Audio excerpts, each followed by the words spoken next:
Club Junta, building better Africa.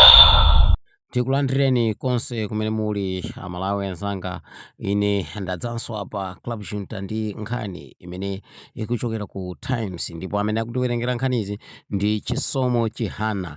Po nkhani ya ikulu imodzi mwa iyo ndi yokhudzana ndi skulu makamaka programu ya imene imachedwa kuti summer time, pamene ana skulu amabwereranso ku skulu kuja makapitiriza kuphunzira. Boma yanenetsa kuti kusapezekenso wina aliyense amene akuyitanisa ana ku skulu mu dzina loti sama. Maphunziro amene asamawo asachitike, ndipo anawo abakhala kaye ku holiday acheze ndi makolo awo. Komanso nkhani ina ndionena kuti kwanza anthu amene ali m'matawuni kwapezeka kuti ena mwayo amakatolera zinyalala kapena kuti zakudya kubini kapena kuti kuchintaya ndi kumakagulitsa ndithu mtawuni momwemo. Ndipo izi ndi chinthu chimodzinso china chimene chikukolezera matenda a kolera. Posafuna kutera nthawi tamvani nkhanizi mwa tsatanetsatane pamene akukuwerengerani Chisomo Chihana. Nkhani yathu yoyamba, Malawi Human Rights Commission yati chisankho chimene chinachitika mdziko muno mwezi wa Septemba chinayenda bwino. Muripoti lake bungwe lilayamikiranso Malawi Electoral Commission MEC kamba koyendetsa bwino chisankhochi. Komabe bungwe lati pakufunika ndondomeko zabwino zoonetsetsa kuti ufulu wa anthu makamaka aulumali osiyanasiyana ukulemekezedwa pa chisankho. Ateriza Ndanga ndi mmodzi mwa makomishonala a MHRC ndipo akuyankhula ndi mtolankhani wathu Mercy Matonga. Tikufunitsitsa kunena kuti lamulo likhazikitse ndithu lamulo lo walimbikitsa kunena kuti azitha kulandira mauthenga okhudzana ndi chisankho, komanso tsiku la chisankho azitha kulandira chithandizo choyenerera chosapereka chikayiko, kunena kuti mwina pamene tikumuthandiza nzathu amene ali ndi ulumali tikhalanso ngati tikumuwuzira kunena kuti asankhe ndani, koma pakhale lamulo lokhazikika lothandizira anzathu aulumali. Moderator wa Sinodi ya Blantyre ya mpingo wa CCAP Mbusa Reynold Mangisa walimbikitsa mgwirizano pakati pa abambo mu mpingowo. Amangisa alangizanso abambo kuti azikhala amoyo wachitsanzo wotukula manja m'madera komanso dziko. Iwo ayankhula izi atatsekulira msonkhano wa masiku awiri umene utumiki wa abambo mu Sinodi ukuchititsa mu mzinda wa Blantyre. Daniel Zimba akufotokoza. Msonkhanowu omwe ndi wa masiku awiri kuyambira lachisanu mpaka loweruka wakhazikika polimbikitsa abambo kukhala atsogoleri komanso kutenga udindo potukula dziko molingana ndi mawu a Mulungu. Ndipo amoderata a Sinodi ya Blantyre mu mpingo wa CCAP Mbusa Reynold Mangisa wati Mulungu adamulenga mwamuna ngati mtsogoleri komanso munthu wa udindo pobweretsa mayankho mu dziko, choncho mwamuna akatayirira udindo wake zinthu zimasokonekera. Iwo alimbikitsa abambo kumachita maubale ndi kumagawana mzeru za mmene angatukulire mabanja awo komanso dziko pogwiritsa ntchito mawu a Mulungu. Ndipo peza analengedwa ngati woyambirira abambo azipereka utsogoleri.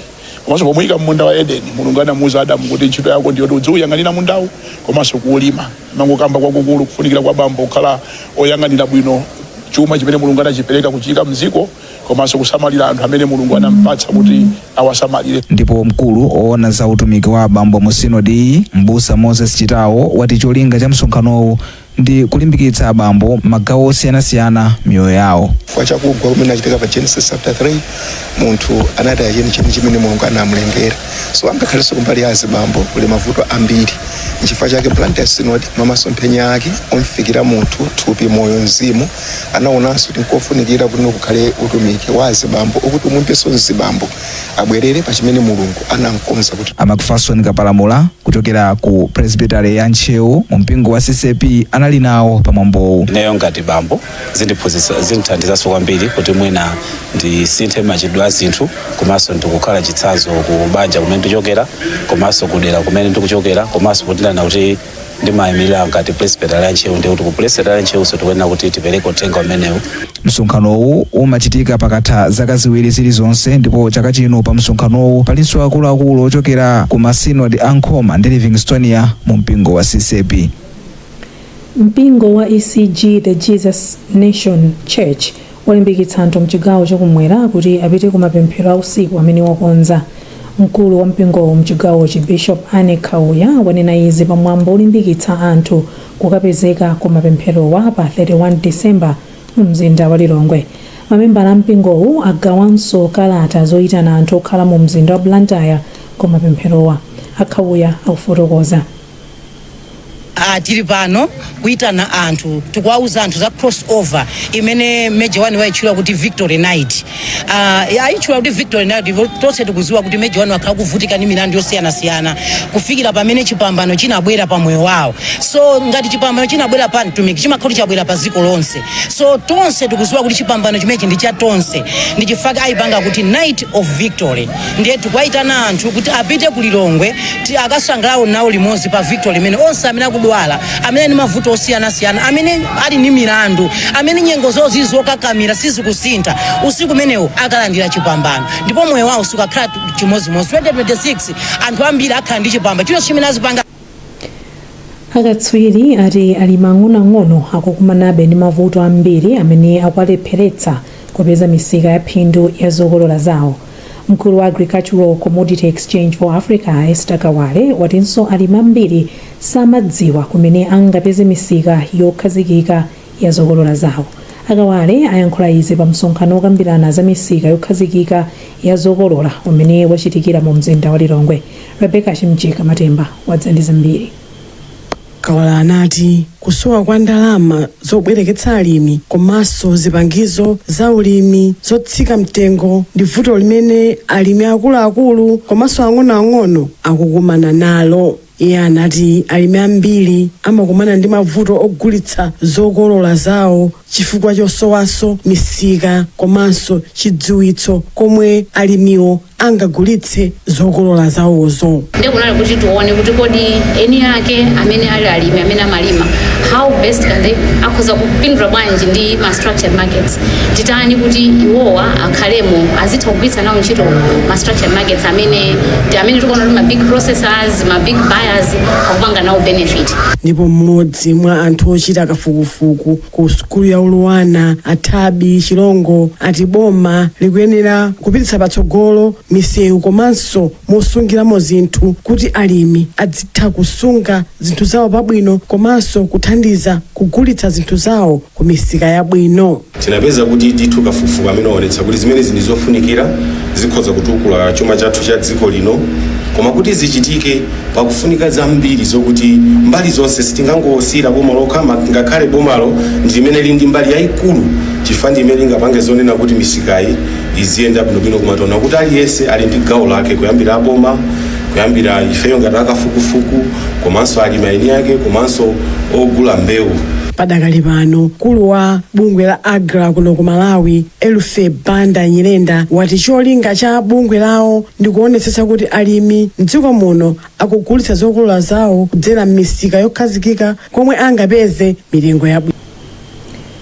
Mkulu wa mabwalo a milandu mdziko muno Rizini Mzekamanda wati ntchito yotanthauzira chilankhulo ndi gawo lofunikira kwambiri poweruza milandu. Mzekamanda ayankhula izi pamwambo operekera masetifiketi kwa makalaliki komanso anthu olemba nkhani za mabwalo a milandu. Anthu amene alipo 16 amaliza maphunziro omasulira chiyankhulo ku mabwalo a milandu. Mercy Matonga akufotokoza.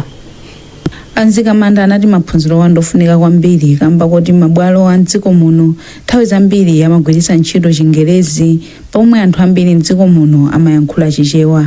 Aphunzira zinthu zina ndi zina kama mbuyo kuti naona kuti zimativuta bwezi kuti nthauzire zina zochoka mchingerezi kupita mchichewa, kuchoka mchichewa kupita mchingerezi, kuchoka mchingerezi kupita mchilankhulo chimene munthu amachimva zimativuta bwezi.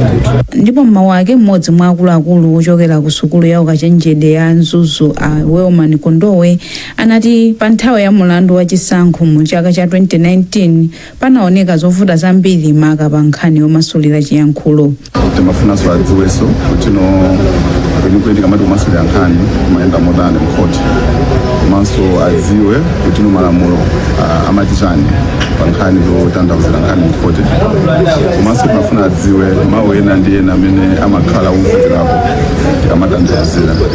Ndipo mmodzi mwa imwe anatenga nawo gawo pa maphunziro a Alexander Tepeka ochoka ku Zomba anati maphunziro anali ofunika kamba kuti chiyankhulo ndi chimodzi chimene chimatenga nawo gawo lalikulu pa nthawi yoweruza milandu.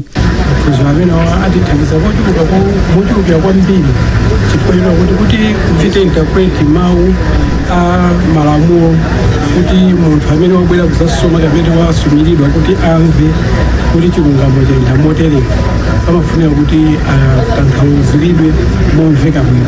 Maphunziro wawo omwe anali amasiku asanu athandizira ogwira ntchito ku mabwalo ochokera mzigawo zosiyanasiyana za mdziko muno. mukonera nkhani mwatsatanetsatane kuchokera kuno ku Kanema wa Times TTV. Tibweranso zikangotha izi. Club Junta, building better Africa. Takulandiraninso mulipoti lathu lapadera tikubweretsa poyera ena mwa mavuto amene anthu amakumana nawo pa nkhani yakapezedwe kachakudya. Mulipoti ili Wezi Gausi anayendera malo otayirako zinyalala amtaya mu mzinda wa Lilongwe kumene anthu ena akumakatenga chakudya chotayidwa nkumakagulitsa m'misika zimene zikuyika miyoyo ya anthu pa chiopsezo. Zambiri mulipoti lapaderali. Pamsika wa area 23 mu mzinda wa Lilongwe anthu amabwera kuzafuna chakudya cha manja awo. Koma kumbuyo kwa mitengo yotsika ndi malonda ochuluka kuli mchitidwa wina woopsa umene ukuchitika. A Evarista Sadrak anakhuzidwa ndi zimenezi ndipo iwo adakathera ku chipatala. Nkhani imene ndiyomvetsa chisoni komanso yodandaulitsa kutengera ndi zinthu zimene zikutengedwa zinthu zosakhala bwino kumawetsa m'misika. Komano tiona ngati kuti anthu amaona ngati akuthandizika pamene akuononga miyoyo yawo. Chifukwa zinthu zolazo akazitenga ndikubweretsa m'makomo kapena zikabwera pansika ndikugulidwa zikupeza kuti zikufalitsa matenda osiyanasiyana ngati kutsegula mimba komanso akupeza kuti anthu akusafala matenda osiyanasiyana.